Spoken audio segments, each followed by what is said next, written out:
வணக்கம். எல்லோரும் எப்படி இருக்கிறீங்க? எல்லோரும் நல்லா இருக்கிறீங்களா? எல்லோரும் நல்லா இருக்கிறதுக்கு என்னுடைய வாழ்த்துக்கள். இன்றைக்கி நான் உங்களுக்கு கருணக்கிழங்கு செஞ்சு காட்டுறேன். இது சட்டி கருணக்கிழங்குன்னு சொல்லுவாங்க.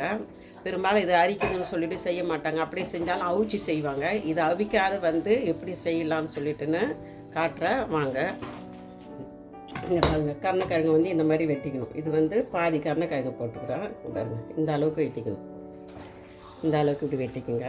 எப்படி வெட்டுறதுன்னு சொல்கிறேன்.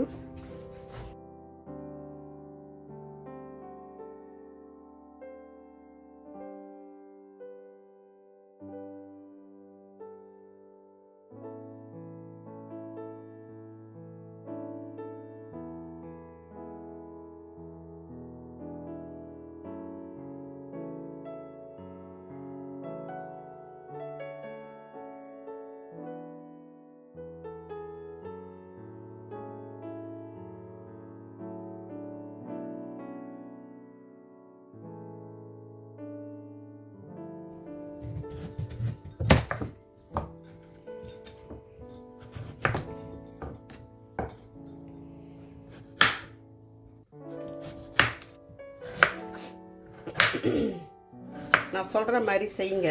பாருங்கள், உங்கள் பிள்ளைங்களே நல்லா சாப்பிடுவாங்க. நீங்கள் பொரிச்சு நூறு கூட எடுத்து சாப்பிடுவாங்க. அவ்வளோ நல்லது கருணக்கிழங்கு. இதில் பாருங்கள், கொஞ்சோண்டு கல் உப்பு போடுறேன். இந்த அளவு கல் உப்பு போடுறேன். 1/2 டீஸ்பூன் மஞ்சத்தூள் போடுறோம். மஞ்சத்தூளை போட்டு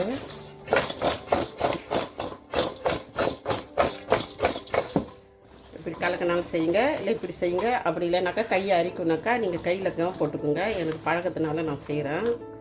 அப்படின்னாக்கா கரண்டியால் கிண்டிக்குங்க. இல்லை இதை இப்படி செய்யுங்க.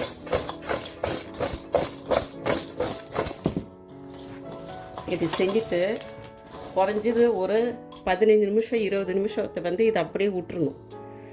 இதை அப்படியே விட்டுருங்க. ஏன்னா இதில் இருக்கிற அந்த அரிப்புத்தன்மை எல்லாமே வெளியே வந்துடும். ஒரு மாதிரி குழப்பாக இருக்கும். அது எல்லாம் வெளியே வந்துடும். அதுக்கப்புறம் இதை அலசிட்டு இது எப்படி பொரிக்கணும்னு சொல்கிறேன். இந்த பாருங்கள், கருணக்கிழங்கு நான் ஒரு 20 நிமிஷத்துக்கிட்ட நல்லா உப்பு மஞ்சள் தூள் போட்டு ஊற வச்சுட்டு 5-6 தடவை பச்சை தண்ணியில் கழுவுனேன். கடைசியில் கொஞ்சோண்டு சுட தண்ணியில் கழுவுனேன். நம்ம ஊரில் நம்ம சுட தண்ணியில் கழுவ மாட்டோம், வெறும் பச்சை தண்ணியை தான் கழுவோம். இதை மொத்தம் 7 தடவை நான் இந்த கருணக்கிழங்கு நல்லா கழுவி வைக்கிறேன். இப்போ இதில் மஞ்சத்தூள் போடுவோம். ஏற்கனவே மஞ்சத்தூள் எல்லாம் போட்டு ஊற வச்சுது, அதனால ரொம்ப போடணுன்றதில்ல, கொஞ்சோண்டு போட்டால் போதும். அதுக்கு தேவையான அளவு உங்கள் காரத்துக்கு தகுந்த மாதிரி தூள்.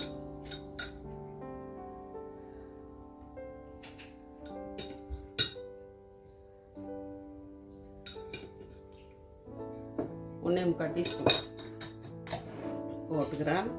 உப்பு நான் போடலை, ஏன்னா இதில் நம்ம உப்பு போட்டு ஊற வச்சதுனால ஒன்று பொரிச்சு பார்த்து சாப்பிட்டுட்டு அப்புறமா தான் உப்பு போடணும். இதை ஒன்று கவனமாக நம்ம செய்ய வேண்டியது. எடுத்தவொன்னே உப்பு போடக்கூடாது, சாப்பிட்டு பார்த்துட்டு தான் செய்யணும்.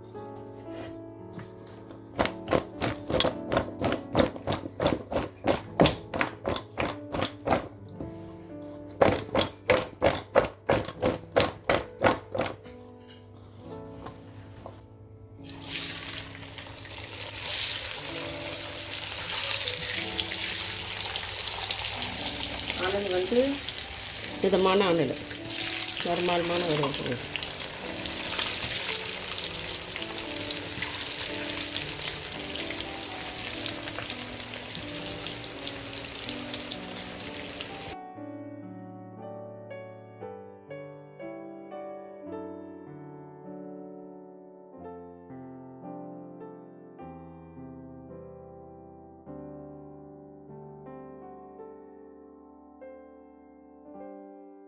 நான் உப்பு போட்டு ஊற வைக்க சொன்னேன். உப்பு போட்டிருந்தாக்கா இப்போ இந்த அளவு கருணக்கிழங்குனாக்கா அதை சும்மா நீங்கள் 3 போடக்கூடாது, 2 மடங்கு 3 மடங்கு போட்டு ஊற வைக்கணும். அப்போ தான் அதில் இருக்கிற அந்த அரிப்புத்தன்மைனா வெளியில் வரும். நீங்கள் கொஞ்சோண்டு போட்டிங்கனாக்கா அரிக்கும். அதையும் சொல்லிடுறேன் நான்.